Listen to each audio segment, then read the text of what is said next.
It's just setting up the YouTube. 1 second. I mean the Facebook. Okay.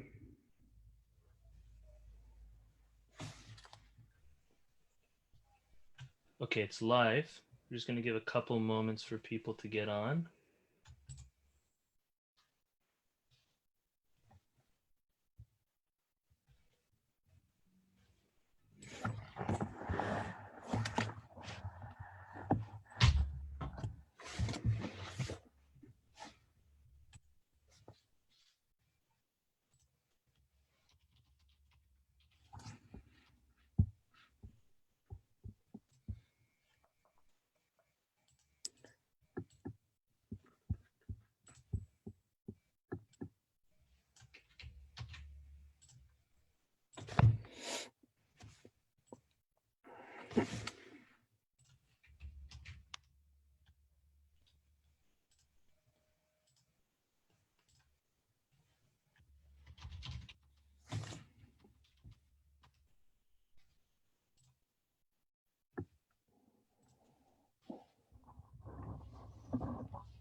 You give another 2-3 minutes.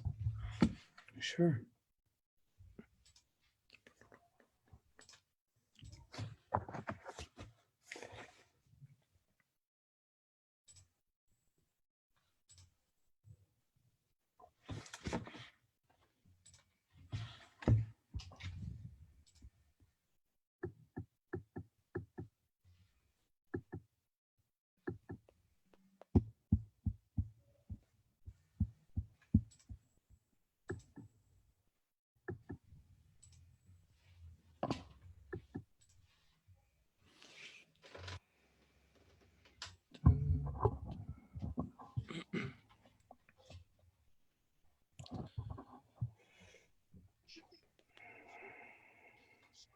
Going on. All right, we're set up. Let's start this. Whoever's not here. All right, welcome everybody. This is very exciting for all of us. We're happy to have everybody. So this is our Thursday night initiative to Shalom Bayit during quarantine. I coined it, Doctor, so you know, I coined it as Corona Bias. Instead of Shalom Bias, Corona Bias. And tonight we have a very, very special guest, and that is Dr. Miami, which we'll speak about in a moment. So really thank you for being here with us. We are all very, very excited to hear from you, as we soon will. Before I introduce you, I'd like to thank this evening's sponsors, Ari and Shira Sipper from Kush Jewelers here in Hollywood, Florida, where all of your Shalom Bayis starts. And as Ari said, if you want Shalom Bayis, you have to buy Shalom Bayis. So thank you, Ari and Shira, for your generous sponsorship, and really appreciate it. The class is in memory of Ari's grandmother, who unfortunately passed away to coronavirus 3.5 weeks ago in London. Mrs. Chana Sipper, her Hebrew name was Chana Yehudis Bas Rav Yitzchak, and may her neshama have an aliyah. As well, something very exciting. This is the first time we're doing it, and hopefully we'll have many more of them. And we'd again like to thank Ari and Shira for this. At the end of the class, we're going to have a raffle. If you're logged on live on Zoom, not in Facebook, but if you're on the Zoom class and your name shows up as your name will be put up in a raffle that at the end of the class we'll be picking it out, and you have a chance to either win a Kush brand watch, which I myself am wearing one. I don't know if you see. Watch, okay. Or $100 gift certificate to the store. So either or. So we're going to start hopefully doing similar things like this. If anyone wants to sponsor or donate something that they work with or that they have, obviously new condition, to raffle off to get people to join more classes, that'd be a nice thing. You could contact me directly. Okay. So please make sure your names are displayed as your name, as well as that that you stay till the end of the class for when the draw will be done. Okay, so in our quest to examine Shalom Bayis issues, that means marital peace, that we're all facing today during this quarantine, it's almost been 2 months now. We will be hearing from different speakers to get different perspectives. We're normally going to try to make it on a Thursday night, but every week will be different. And starting tonight with our very first guest speaker to this series of hearing different perspectives on Shalom Bayis, we have with us Dr. Michael Salzauer, who is a local here in South Florida. He's an American celebrity doctor who practices plastic surgery. He's active on social media, and most of us know him as Dr. Miami. He's been on reality TV. He's recorded a song. He's written a children's book. And he obviously has his plastic surgery practice that he runs out of Bal Harbor, Florida, where he lives there with his wife and children. One last thing, Dr. Salzauer is also an Orthodox Jew. So we're not just hearing perspective from anybody or any doctor. This is an Orthodox, observant, practicing Jew. He's a Baal Tshuva, as we'll soon hear about, and is also a philanthropist. So, Doctor, I thank you for being with us tonight, and thank you for agreeing to come and speak to us. And we're all eager to hear your perspective on married life. So right before we start this evening's format, just so everyone knows what to expect, is that I'll be asking a question. These questions were submitted to me by people who heard about this class. I'll ask a question, and we will hear what you have to say about it, Doctor, and then maybe I'll add my 2 cents in after, if you let me, if you allow me. And that's basically how it's going to go. So firstly, maybe tell us a little bit about yourself. Spend a moment about your background, your childhood, your schooling, and maybe in a nutshell, your teshuvah process. Go. First of all, thank you for having me. I'm not very special. I'm just trying to get through this Corona thing like everybody else. The only qualification I have for speaking on Shalom Bayis is that I have the pleasure of being married for 25 years to the same woman. So in this day and age, that's no small feat, I think. But that's probably my biggest and best accomplishment. So so my story is like this. I grew up in New York, in Rockland County, New York. In a what we would call a conservadox family, conservative shul. We didn't really keep Shabbos, but I knew what Shabbos was. My parents sent me to modern Orthodox day schools for the majority of my schooling, except for 1 year in public high school. And I went back to private Jewish school. Kashrus was not that strict. Shabbos was not strict, but I definitely grew up with a strong Jewish identity. My father was from Israel, so he was a typical secular Zionist Israeli. And I went to Brooklyn College, where I met my wife in the cafeteria, in the kosher cafeteria, which is just where all the Jewish kids hung out. I went to medical school in St. Louis, Missouri. So I lived in the Midwest for 4 years. And then I've been in Miami since 1996. How many years was that in Missouri? 4 years. 4 years in Missouri, in St. Louis. My wife and I come from very similar backgrounds. I think that's one of the keys on many levels to the longevity of the marriage and the success is that we get each other because she also grew up with her father was Israeli and also kind of conservative, but traditional. She went to Flatbush Yeshiva in Brooklyn, so you can get the idea of what her background was like, and so we obviously our families understood each other, where he came from, and I understood her, and etc. So that was a tremendous advantage. When we got married, we always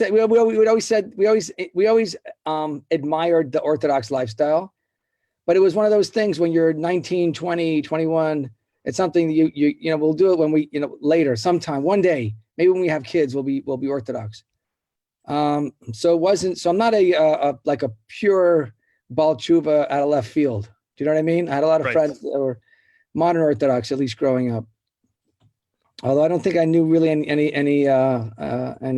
Haredi people, actually, now that I think about it.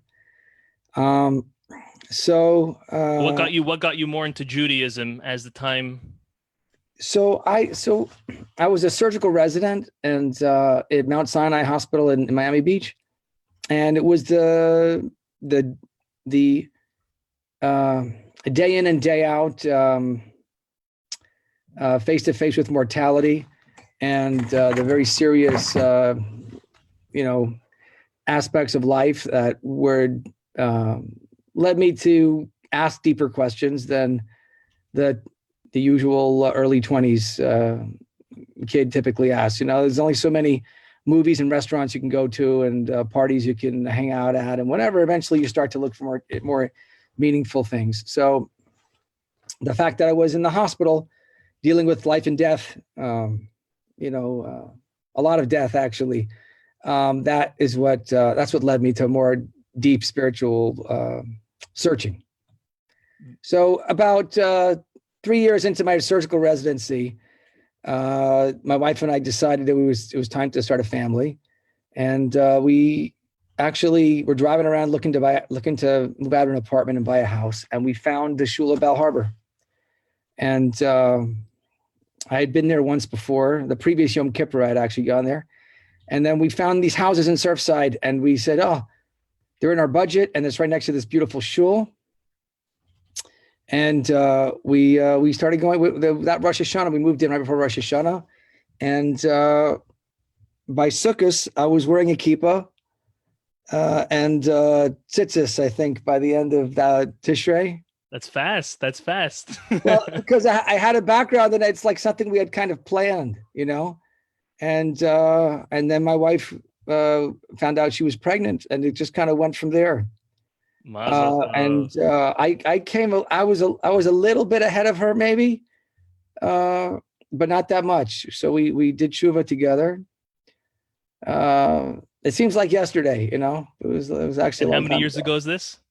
22 years. But I remember when Rabbi Dolphin came into Kasher Art Kitchen, and I remember the neighbors that were Orthodox across the way. They came in and said, "What's going on over here? Why's Rabbi Dolphin here? Who's these people?" And that was it. And obviously, the community in Bal Harbor has grown a lot since then. It was we were really one of the first young families there, and it was really special. And we've been here for the whole time, the last 22 years. Amazing. Yeah. That's so nice. Very good. All right. So as a segue from that to what I'm sure a lot of us want to hear about is what made you want to become a plastic surgeon that specializes in cosmetic surgery? Was that your goal from the beginning of medical school? Did that just evolve?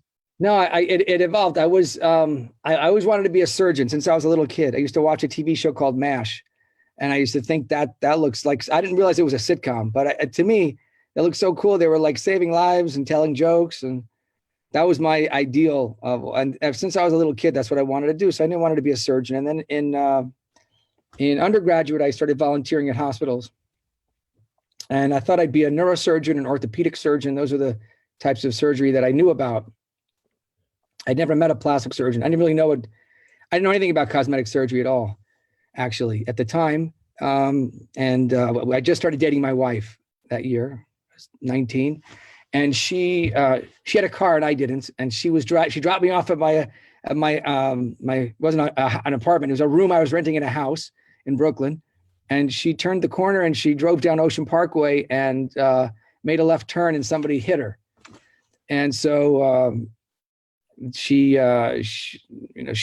somehow managed to get to a phone booth, and she called me, and I ended up going in the ambulance with her to the hospital. She had her face had got into the steering wheel, and she had a cut all the way through her lower lip, like all the way through completely. And in the hospital, they sewed it up. They did x-rays and they sewed it up. And about 3-4 months later, she said she didn't like the scar. It didn't really bother me at all, but it bothered her. And so she said, "I want to go to a plastic surgeon to fix it." How do you find a plastic surgeon in 1990? You open up the yellow pages and you look for the nicest, biggest ad. It was pre-internet. So we found an ad. We went into Manhattan, and when she went in for her consultation, on the waiting room desk was this plastic book, like a wedding album, like those hard plastic pictures. Yes. Now in digital photography, nobody sees those pictures anymore, but that was the only kind of pictures you had back then. And when she went in for the consultation, I went back and forth. It was a book of before and after pictures of facelifts and tummy tucks and nose jobs. And it just blew me away. To me, it looked like magic. And when she came out of the consultation, I was like, what is it? How do you do this? Where are the scars? How is it even possible? And he said, this is plastic surgery, you know? I said, well, I'm going to medical school next summer. He said, well, you come back and I'll teach you something. I never went back to him. But the point is that when I got to medical school, then the following summer, I went right to the plastic surgery department and I said, hey, I think I'm really interested in this stuff. Can you, guide me? And that's what I did. I just, since then, done nothing but professionally, but study and pursue that. Plastic surgery is a very broad specialty. So it's not just cosmetic surgery, it's reconstructive surgery, burn surgery, microsurgery, hand surgery. So all that stuff is what you train in. And then when I opened my practice, actually, before I opened my practice, the way it works in surgical training is you do 5, 6, 7, 8, 9 years of training until your boss says you're ready to go. So I'd finished 6 years of training, and the chairman said, I think you should do a fellowship, 1 more year. Great. Oh, man. Great. This is like, it's not a very, it's a very meaningful job and you learn a lot, but you don't get paid a lot. At that point, I think I had 3 kids or 2.5 kids, maybe.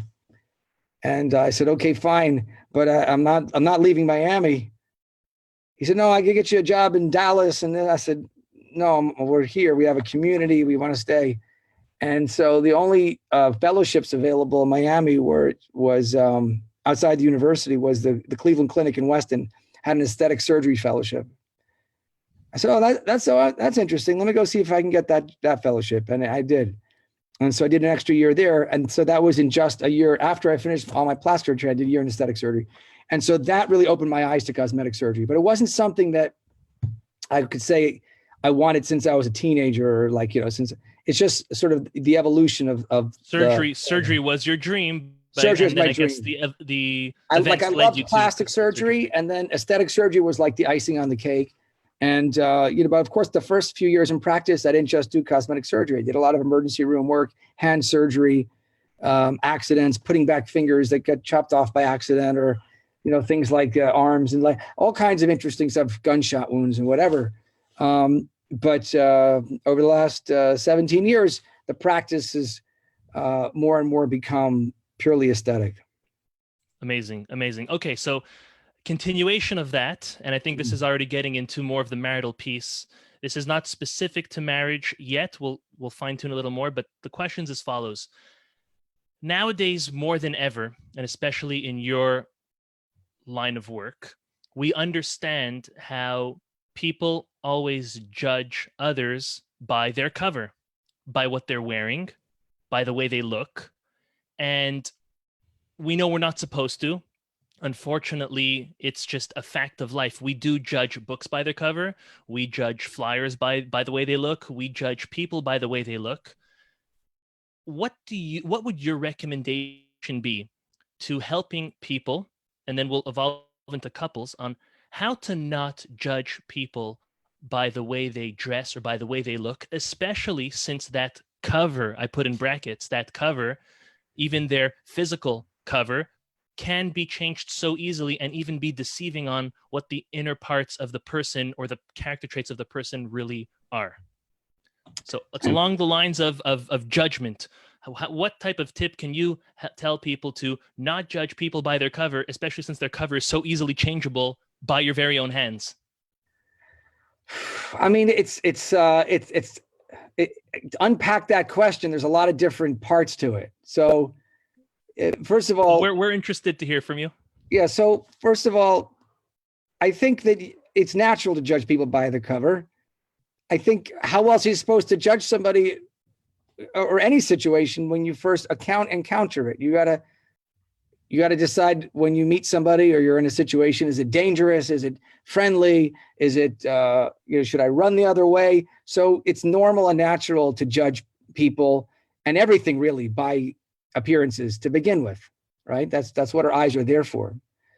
And of course, it is imperative on people to present themselves a certain way if they want to be perceived as non-threatening and helpful and kind and everything else. So there's two sides to that. There's how you present yourself, right? And then how people perceive you. So for example, if you walk out into the street disheveled and looking like a homeless person, right? But really you're a top world-class cardiac surgeon, right? And somebody has a heart attack in front of you, and suddenly this disheveled looking homeless person comes up and says, I know what to do. I'm going to help save this person's life. Your probably initial reaction is going to be, get away. So I don't think it's fair to say that people should never judge things by their cover, because that's natural and normal, and it's how we get just initial information about somebody, whether they're a threat or not. On the other hand, I think that it's important that you don't put too much emphasis on the cover. In other words, sometimes your initial impressions can be wrong. The person who looks like a homeless person may be a cardiac surgeon, or may be able to help you, or maybe have the answers to questions that you have. I guess you want to direct this more towards like interpersonal, like relationship things. Is that what you meant by? Yes. More interpersonal relationships in judging others. It happens to be this week's parsha also. B'tzedek tishpot amitecha. You should judge your fellow favorably. Right. So I mean, obviously, we're supposed to look at what's in the inside and not what's on the outside, especially when it comes to picking a spouse or picking a friend and that sort of thing. On the other hand, there's really no way to avoid having the outside influence you, because I think that's a natural human tendency. Amazing. Let me say one thing on it, and then if you have something else to say. The way I heard it from, I believe it was Rabbi Ben-Sion Klatzko from Shabbat.com. Have you ever heard of that? Mm-hmm. So when I was in Kollel in Yerushalayim, he came and he gave us a presentation. And one of the things that he said that I remember, the greatest things you remember when you don't even need to take notes for them, and you remember them years later. Those are things which really stick home. So he says that the way the human psychology works is we always want to feel comfortable in our skin. We want to feel comfortable in situations that we are in. So what we like to do is we like to put things, people, situation in boxes, and we like frame them so that we know what to expect of them. So I agree 100% with what you're saying, that there's like almost no way to avoid judging a book by its cover, judging a person by its cover.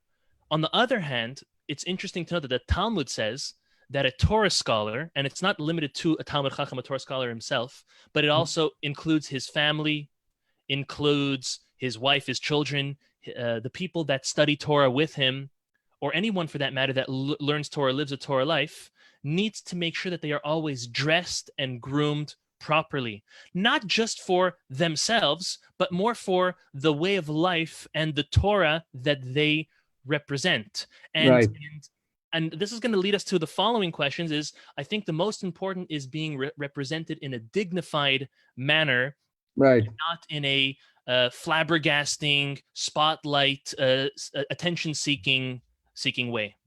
Right. I agree with all that. Yeah. Okay, so let's move on to the next question. I guess what the questioner wanted to hear was, to make the point before, is that remember that people's their appearance can be changed through plastic surgery. So, I have seen in my own practice sometimes young men and young women who are otherwise shy and withdrawn maybe because their ears stick out or they think their nose is too big, whatever the hang up is. When you fix it, suddenly they blossom and they have more confidence, more self-esteem. It really changes a lot of their life in that who they end up, dating, who they end up marrying, what kind of jobs they apply for. I mean, all that stuff has to do with self-esteem. And so sometimes a small change to the outside can make a big change on the inside. And that can kind of snowball into bigger, happier life. And that's really that's the goal of plastic surgery when it's done right on the right person for the right reason. Meaning giving them a greater self-esteem and confidence. Correct. Wow, that's beautiful. Correct. That's really nice. Yeah. Okay, that's amazing. Any more on that topic, or let's move on? Next question. Good. All right. In your opinion, whether it's your own opinion or the Torah's opinion, why is it important that us as husbands or our wives, for us, need to look good for their spouse? Why does a husband need to be well-groomed, put together, looking good for his wife? And why does a wife have also to look good for her husband? Just as a continuation to that. And also, if you can please address, Doctor, or words of encouragement, why this is more by wives, but during coronavirus, this is wives and husbands, I think, putting emphasis on looking good at home as well for your spouse and not only dressing up for glamorous events or for work or for outside audiences. Yeah, I mean, I think that the natural answer to that is that you want to be attractive to your spouse, and you want your spouse to be attracted to you. It goes both ways, right? So, how much effort you have to put into that will vary from person to person, also from relationship to relationship. Ideally, you want to marry someone who likes you, who loves you, regardless of what you look like, whether you have makeup on or not, or in the morning when you wake up, that they're still attracted to you, not just because you got dressed up, etc. So I think that has more to do with spouse selection, and that sort of thing. On the other hand, I think we all want to feel attractive, right? And all want to feel and look our best. So that shouldn't just be for the outside world. That should be for your spouse especially. And that's really right? I mean, that's the most important thing. So, yeah, I mean, I think that, I think it's the exception rather than the rule that people would not want to look attractive for their spouse, right? I mean, right, but it just happens so often, especially, let's say, during the coronavirus, people are quarantined, so the first day you're all pumped and you're going to get up and you're going to get dressed no matter what. But then the second day or the third day, you're just staying in your PJs all day, or you're not brushing your hair, you're not shaving. Well, besides for it being the Omer now, but I mean, people are doing less physical activity or less going around. They may be showering less. These are things. I think that's basic. Basic human decency. Shower every day, smell good, regardless of whether you're going out of the house or not. It's a delicate subject. If you have to hopefully you have a relationship with your spouse that you can raise those issues without being uncomfortable. I would do it with a little bit of humor. I wouldn't be like, hey, you stink, go take a shower or something. No, look, I think it's important for our mental well-being too, that we all exercise and just kind of stay fit or try to feel healthy during this period, right? Definitely. As I mentioned last week, and I'll mention again at the end of the class, I highly encourage everybody to take this extra time to work out at home, whether you have a machine at home or if you don't, if you have a pool or not. Maybe just push-ups and sit-ups, some dumbbells, whatever it is to get in shape and stay fit, because our bodies are maybe walking around less and doing less physical activity, and our bodies, our heart, our skin needs that activity to stay physically and emotionally sane. And get some sunlight too. You need the vitamin D. Get out of the house a little bit with a mask, but get out of the house too. Yeah, no, I think I agree. It's important that you try for your spouse. I think that's key. You don't have to go overboard, like you don't have to like wake up before your husband and put your makeup on and your hair no, I mean, but you do, and vice versa, the husbands too need to shower and keep themselves smelling nice and everything else, change their underwear, clothes and everything. Well, I wasn't suspecting any of the wives not showering. It was more the men, but yeah, anyways. I know, of course. But I think that's just common sense. Yeah. Nice. Okay, so with your permission, I wanted to share with everyone, I think it's a good review for you and I as well, but even for everybody, the 3 main obligations that a husband has to his wife, that he owes to his wife based on what he signs on a ketubah. And I think the answer to this question of looking good and being respectful and honorable to your spouse also stems from these. So take a look at.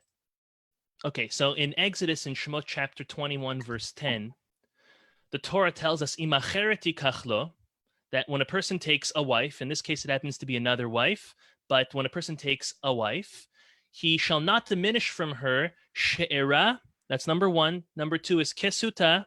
Number 3 is ve'onata lo igra. So the 3 obligations, the basic obligations that a husband owes to his wife are: she'era is sustenance, that's room and board. Kesuta is clothes. And onata, here on the translation, it has it as marital relations, but it's really time. The word ona is time. And time includes all emotional stability and conversations with one's wife, but also that of physical intimacy, obviously. So in my opinion, and Dr. chime in if you have something to say on the matter, the obligation that a husband has to spend time with his wife needs to be done in a way that's conducive and helpful for that. And like you previously mentioned, we owe it to our spouse to look good for them. We owe it to ourselves to look good for ourselves. And yes, there's a fine line between over obsessing or doing the basic amount and maybe the amount which is needed for yourself and for your spouse. But as something important that we all need to understand is that our religion is one that understands the fusion between physicality and spirituality. We are not completely physical beings and we are not completely spiritual beings, but we are rather a mixture of both. And that's where I think the importance of taking care of one's physical state and the way one looks does come into, and it definitely trickles down to the most important relationship, and that is one of marriage. So the body cannot be disregarded, and we owe it to our spouse. Part of spending time with them, part of engaging in marital intimacy and relations definitely does revolve around a sense of attraction from one to another. Now, of course, that can't be all, because that is very, shallow. It's much deeper than that. The oneness, the physical connection that is achieved through intimacy. However, it definitely is something which is a part. It's definitely part of the equation. And for that, and I'll end off with this, is that we cannot escape the physical side of marriage and physical side of marital relations. However, the difference between it being a lofty and a constructional action or a low one really depend on the attitude and approach a person has when they come to it. Is the purpose to look good for your spouse, to give that your spouse pleasure, to take care of your spouse, or are you coming from a selfish, a very low, literally selfish may be the best word, place, which is looking on what can I get out of this relationship, opposed to what can I contribute to this relationship? Well, I want to just point out that in the pasuk there, it says her time, right? Doesn't say your time or not a group time. It's like, it's literally the obligation is, it's basically when she says it's okay, not when you think it's okay to spend time with her. Right. I don't know about you, but my wife holds my calendar and my wife tells me when I need to do this and when I need to do that. Exactly. Right. So it and is all up the to obligations. All the obligations of marriage go one way, from husband to wife. Doesn't say that the wife has to do really anything, right? 100%, And not exactly. perfect, yeah. If that's why the ketubah is all directed towards the man, as you said. Right. He's the Right. one who, in some traditions, is the one that signs it. The wife doesn't. That's why it is only the husband that gives a ring to the wife, because Right. he is committing himself. It's obviously, and it's understood that she is committing to him as well. But like you said, the obligations are all on the husband. This is not a carte blanche for women Right. to act as they want and to not do their basic duties, but just want to put that out there. But it is, like you said, definitely incumbent upon a husband, because the obligations are on him. Yes. And I think the secret to Shalom bias is it's all on the husband, 100%. Yes.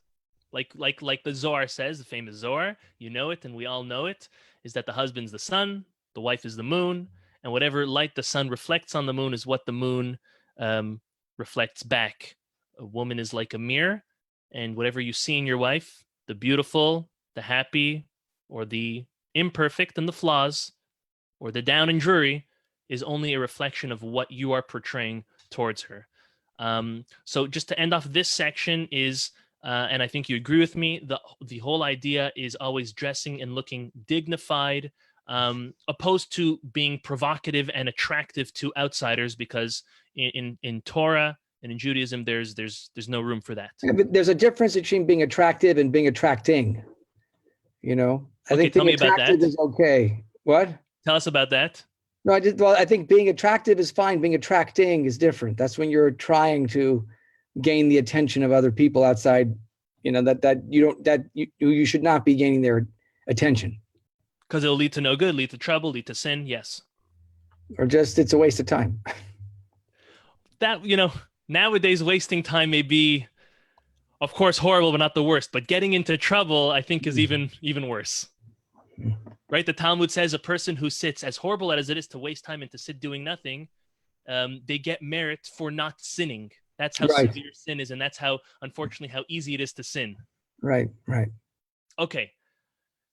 You did speak about this a little in the beginning, but maybe if you could be a little more specific, and you don't need to get personal if it's between your relationship with your wife, but you could be more general unless you want to make it specific, whatever's good for you. But this is more the common Baal Tshuva couple syndrome. And that is when one of the two is growing at a much faster pace. One of the two always wants to hear what the rabbi has to say and listen to the rabbi. The other is really slow, breaks on, maybe even reverse, doesn't want to hear, not interested, not the reading type.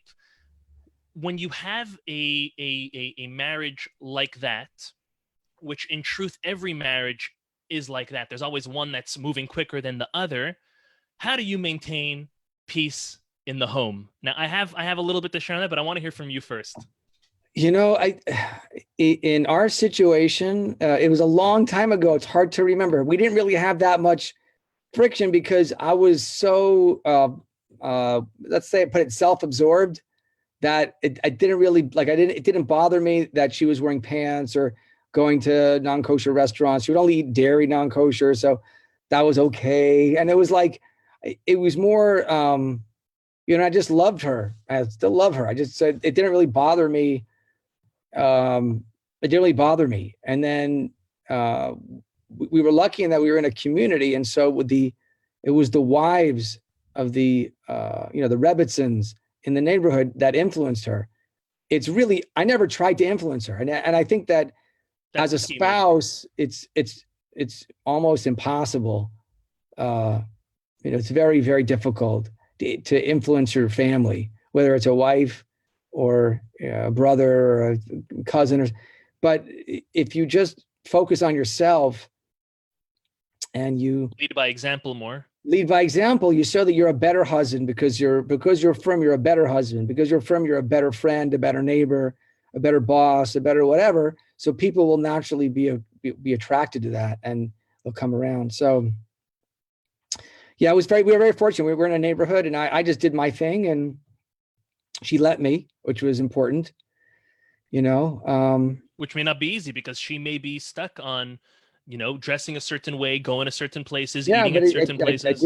I knew going in that I married her the way she was. I mean, I think it would be unfair for me to suddenly turn around and demand that she now, dress Changes. differently, eat differently, do things because I've decided, because I found God. So you have to, and it's, I mean, I can see people that they get on fire with Torah and they want to they want to protect the neshamas of people around them, but they sometimes push people away if they try the more direct approach. I think if you just lead by example, it works better.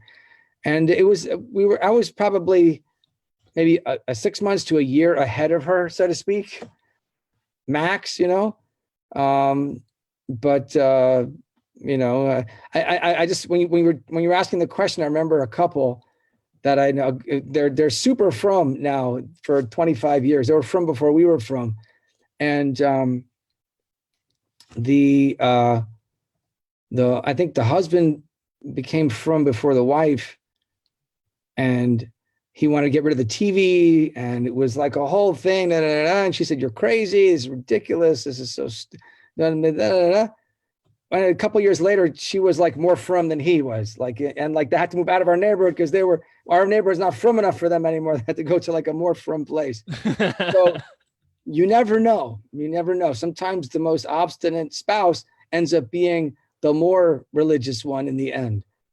And kind of hard. They have kids, married, grandkids, etc. So you never know. Amazing. Okay, let me share a little bit of my thought on that. Growing up in a home where we were, I still consider myself.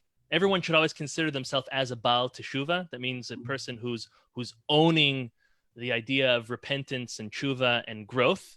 But in the literal term, the way we always say it, that yes, we are a Baal Tshuva family, my parents and myself, and that's when I started becoming bar mitzvah and getting a little more into it. And it was a growth process. It wasn't overnight, but me, myself, and any of you who know my parents and my family, they're both on with us. Hi, Mom. Hi, Dad. Do know that my parents, one of the two, won't say who. If you know them, you'll know who right away. But one of the two was a lot quicker than the other. I'm talking like going from black to white. If you'd put it in the color spectrum, in one of them would be, less than 3 years, and the other one taking, almost 15 years. And, looking at the success of their relationship and the success of their growth to Torah and God, it did have its ups and downs. It did have, and you saw when one of them was pushing more forward at a faster pace, that the other one was automatically putting on brakes. But when the other one just came to the realization and the tranquility of let God do his work and you just do your own work, like you said, leading by example, then everything will fall into place. And I'm happy to say that. And in front of my parents, they're both here. They're both fully from beginning to end. I don't think there are any corners being cut. And it literally is something, like you said, you have to give your spouse the time they need to make those steps. You can't make decisions for them. Like you said, you married a person a certain way. All you can do is help influence them by being a good example and a good leader, but not shoving it upon them. Like you said, to your siblings, to your children. This obviously applies to your spouse. It looks like you have something to say. No, I was going to say, I mean, thinking back all these years, I remember there were, Shabbos, I stayed home. I went to shul and came back. Eventually, she's like, "Oh my God, where I could go to the movies myself?" So she also, by de facto, keeps Shabbos. And then restaurants, I'm like, I'm not going to non-kosher restaurants. So she go with her friends. And eventually, she got bored of just going with her friends. So you don't have to make an issue out of it. Not everything needs to be a fight, You just, like you said, just lead by example. Amazing. Okay, then there's one more part on it that I wanted to discuss, and that is by the very creation or God's decision to create mankind, Adam Harishon, taking us back all the way to Genesis chapter 2, verse 18, as you have on your screen. It says, Vayomer Adonai Elohim, and God, our Lord, said, Lo tov yot ha'adam levado. It's not good for man to be alone. So what does he decide to do? E'aseh lo ne'ezer kenegdo. I'm going to make a helpmate opposite him. Now, the Talmud goes and tries to explain what's this dichotomy between a ezer, a helper, kenegdo, against him. Like, so the Talmud obviously says, zacha ezer. If a man is meriting and he's doing the right things, so then yeah, she will be an ezer. She will be a helpmate. But if not, lo zacha kenegdo. If he is not befitting and if he's not becoming of a good husband, she will be opposite him. But there's another interpretation that is given by our sages. I remember my Rebbe telling me this, and that is an ezer kenegdo is the idea of God always creating a couple to have a certain balance, that normally one will be more intense than the other. Now, it may be only in religion, it may be in other things as well. Normally, one spouse is more, I'm using the word intense about a certain subject than the other. For example, when something breaks, there's always one person in the room who makes a bigger deal out of it. And because of that, that person's making such a big deal out of it, everyone else maybe takes it a little lighter. It's psychological because at least someone's taking care of it or someone's worrying about it. So I think when it comes to marriage as well, and especially when it comes to decisions that couples have to make, a spouse is there as an ezer, as a helpmate, but also kenegdo, also to challenge him or to challenge her, to make sure that they're doing the right things for the right reasons. Like, you could be thinking to yourself, whoa, what could be a better reason than the fact that God told me I need to keep Shabbos? Or what could be a greater reason than the fact that God told me to not speak Lashon Hara? But my spouse loves Lashon Hara. He or she lives on Lashon Hara, or lives on McDonald's, or lives on driving on Shabbos, or shopping on Shabbos, or working on Shabbos. So what could God be asking more from me? No. But this is what the kenegdo is. The kenegdo is, are you ready for that change? Are you making a genuine, authentic change? If and when, that's when your spouse will tag along. And that takes us right back to what you said, Doctor, of just lead by example and don't force feed your pardon for the term, your spouse or anyone else for that matter. Right. It doesn't say anywhere in that pasuk about the man's obligations to his wife to be her rabbi or to be her spiritual guide or to be. It just says sustenance, right, clothing, and give her time. So good, very good, very good. So you're saying stick to the verse, stick to the pasuk, and you're good. Stick to the pasuk. That's it. Amazing. Okay, we got another question over here. It's worked for 3,000 years. I think it'll work for the next 50. Good. Very good. Okay, before I get to my next question, if anyone does have any questions, you could post it in the chat. You could either send it privately to me or you could post it and hopefully I'll get to it if we do have time, if there's any questions that I didn't address. Okay, next question. This is a on-target Shalom bias question, and that is, I'm using it in the words that someone gave it to me. I'll expound a little. Someone texted to me to ask, is it normal that I want to put myself in quote unquote time out to avoid escalating issues? Meaning, is it normal to want a little bit of space sometimes, and how to go about that? So, you asked me this question yesterday when we were talking about questions that people asked, and I did a little bit of homework on it. So there's a very famous relationship expert. He's also an Orthodox Jew. His name is John Gottsman. He has he has the relationship lab in Seattle or someplace where he can videotape a couple for 5 minutes and tell you with a 90% accuracy whether the couple is going to be divorced or not in the next 5 years or 10 years. So he has four. He calls them the four horsemen of the apocalypse. So the four horsemen of the doomed marriage. So the four horsemen are criticism, contempt, defensiveness, and stonewalling. So and we can go through each one, but when you said, is it normal to want to put yourself in timeout? It's okay to take a breath before you say something you're going to regret. But if that means you're going to be stonewalling, in other words, you're going to be going quiet and just resigning and like withdrawing from the relationship, that's a bad sign. That's a bad way to relate to your spouse. So if it's not stonewalling, it's fine. You can take a breath before you say something you're going to regret. But if it's just a pattern where your spouse comes to you with a concern, and instead of interacting and responding, you just shut down, that's not good. Amazingly said. I wanted to share along the same lines something that's brought down by the Sefer Hasidim. Sefer Hasidim, written by Rabbi Yehuda Hasid. He writes an amazing story. I'm sure you've heard this. It's a fascinating one. It's about a young couple who got married, and due to unfortunate circumstances, financial ones, the husband had to travel away far for work. And this was back before communication and modern travel. So he had to travel, and he kept on sending back money, and his travels led to 1 year being away, 2 years being away, and led him to being almost 18 years away from his newly married wife. Okay. He finally comes home 18 years later. It's not like he wasn't in contact, just very little contact. He was sending her money with a love note every month or every couple months. But he knew that she was still there. So he comes back to the home right where he left her 18 years later, says the Sefer Hasidim. And before knocking on the door, walking in, he says, let me peek in the window to see if she's in. So she peeks in the window, and guess what he sees? He sees her in the living room on the equivalent of a couch back in the days, sitting, hugging another man.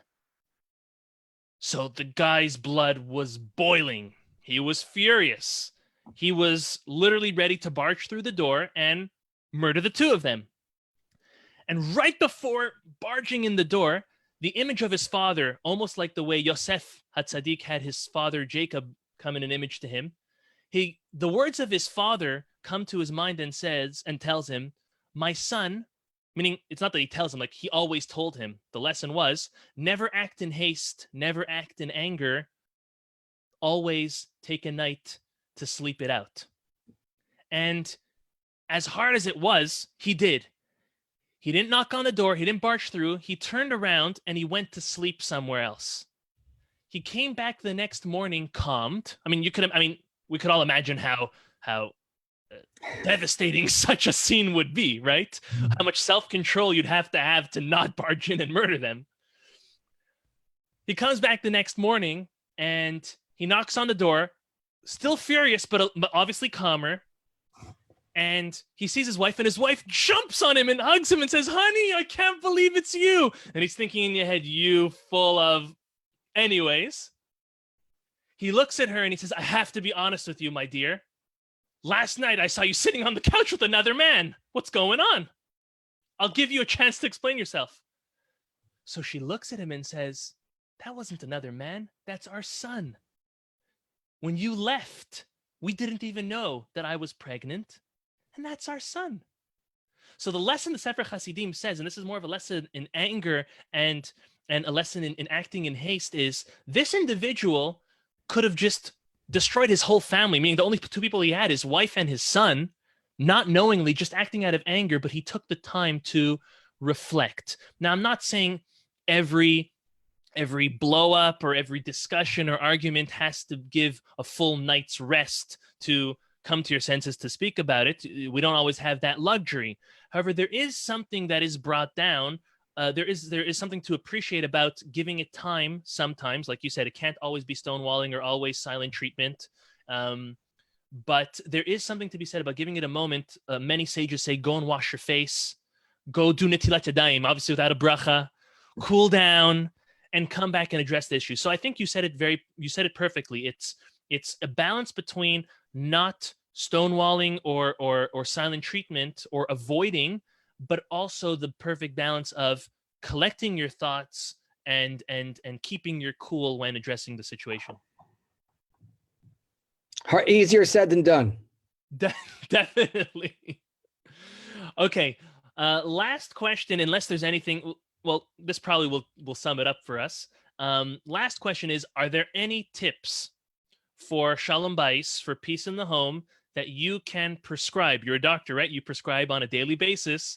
Is there anything you can give as a spiritual prescription to Shalom Bayis or Corona Bayis? How about this? Okay, fine. You have them already. Go. I mean, my prescription is I read a book called The Garden of Peace every day. It's by Shalom Arush. It's translated by Laser Brody, I think. Yeah. It's a Breslover book. It's very, very popular. It's for men only.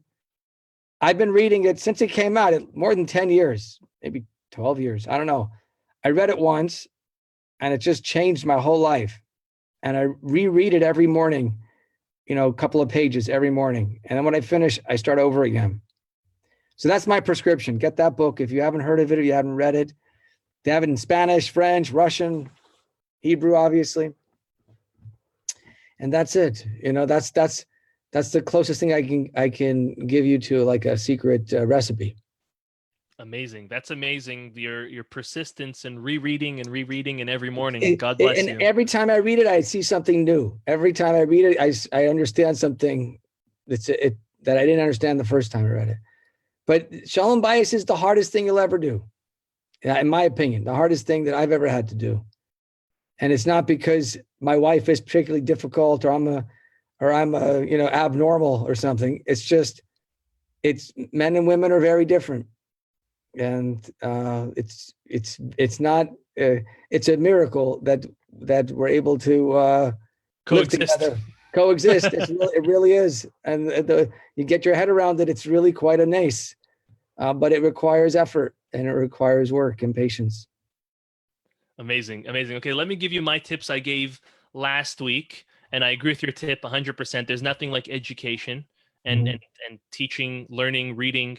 I'll give you the quick tips that I gave for last week, especially Shalom Bayit during quarantine, because we're still in quarantine, and we don't know how long this is going to last for. So I gave 3 different categories. I expounded upon them. I'm not going to do that now. I'll just tell you the basic 3. Number 1 is creating structure and a schedule. Because when your spouse knows what to expect from you and you know what to expect from them, sometimes even whether they like it or not, or whether you like it or not, at least you know what to expect. Like, yeah, your wife could be now home with all the kids and becoming the teacher, the homeschooling teacher overnight, right?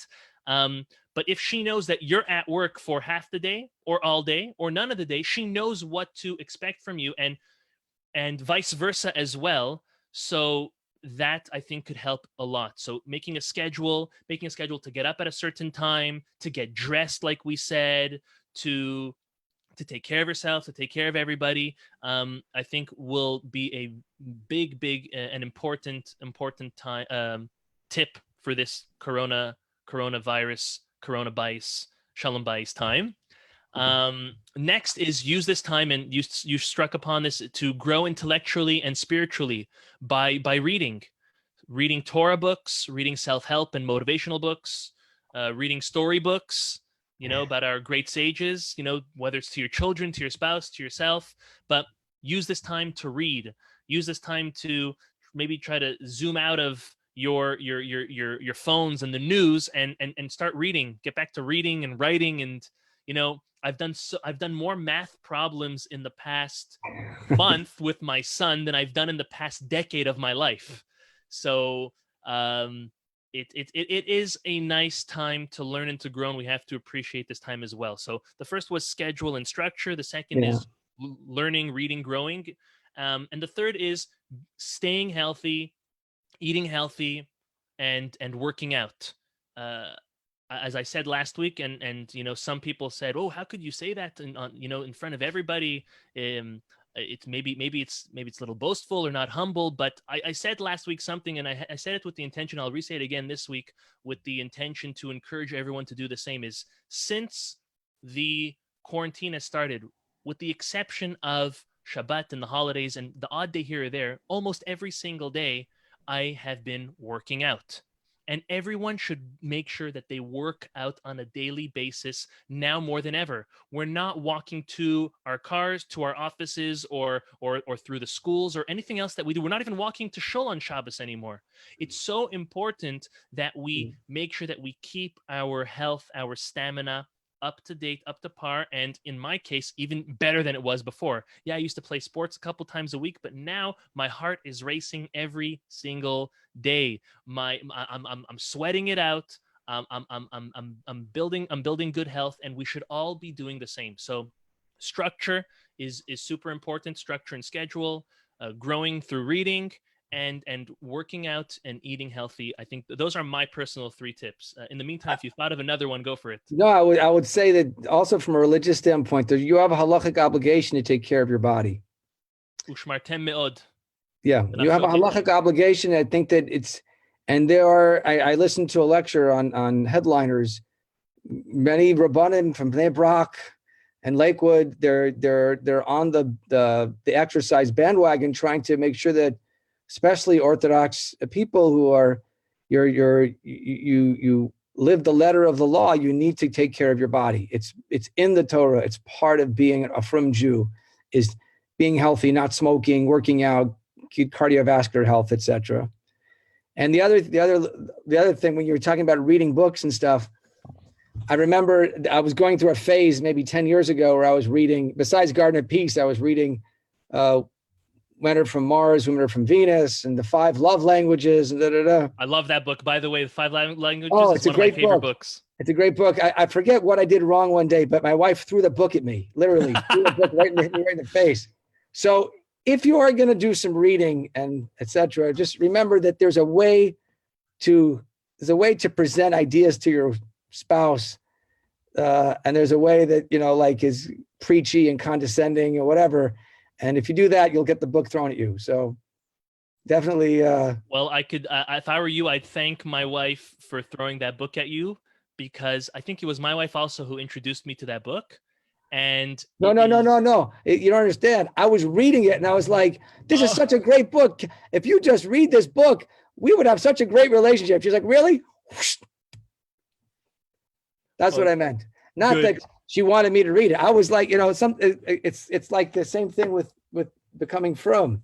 You lead by example. You're not there to like teach your spouse how to be a good wife or how to be a good mother. It's not your job. Amazing.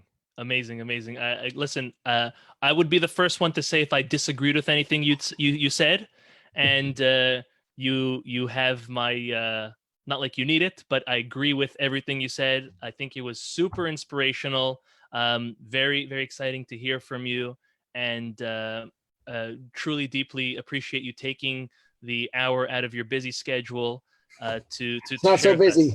It's not so busy. It's busy, and it's getting busy. We many people, I'm sure you're one of them, I'm one also, make sure we keep ourselves busy.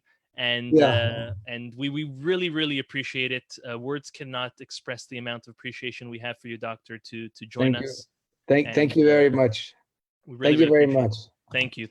My pleasure, my honor. Okay, thank you. We're gonna now do the raffle. If you want, Doctor, you could stick around.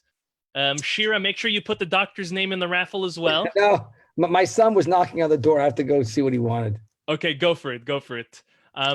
Bye. Shira, I'm unmuting you now. Shira, say hi to everybody.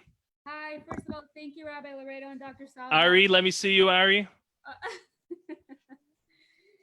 Thank you for such a fabulous shir. We need to hear this constantly, and the repetition is always important. Wait, so am I putting Dr. Salzauer's name in, Rabbi? Well, he just got off. Let me see. He just got off. Don't worry. Okay, I've been writing down every single participant that has been a part of tonight's shir, and I have with me a $100 gift card to Kush Jewelers to purchase whatever you want. We also have the Kush brand watch, and whatever we have available, you can come in and choose the color of your choice. And I'm about to pick the name, and the winner is, hang on, Ari, you want to make sure you shaked it well. I did. The winner is Teresa B. Teresa B. Do we have a Teresa B still on with us? We do. I see her. She's waving? No, it's now they're on. Teresa B, you are the winner of a $100 gift card to Kush Jewelers or a Kush brand watch. Did I pronounce your name correctly? Here, I unmuted her. Yes. Congratulations. Very good. Thank you so much. Okay, so it's only be used in Florida. We should. Where do you live? I'm your neighbor. We are your neighbor. Haywood. in Montreal. Okay, fine. You live in Canada. We'll send it to you in Canada. Don't worry. To We'll your send you the- dad. To your Hey, dad. that was one of mine. I sent that email to them. Yeah. And I said, That's the radio person. That's funny. Thanks. Okay, Mazal Tov. Thank you for joining us. Thank you Make- and Get good my luck. number. We'll make sure we find a way to get it to you. And thank you very much, everyone, for joining us. This was a lot of fun. Next week, we've got 3 amazing programs. Tuesday night, I'm speaking with my mom about if you can, similar to the way we did with Dr. Saul's Hour, with Dr. Miami, if a woman Yay, can Ziggy. pool as a mikveh. So, one second. Next week, that's Tuesday night. Can a woman use a pool as a mikveh?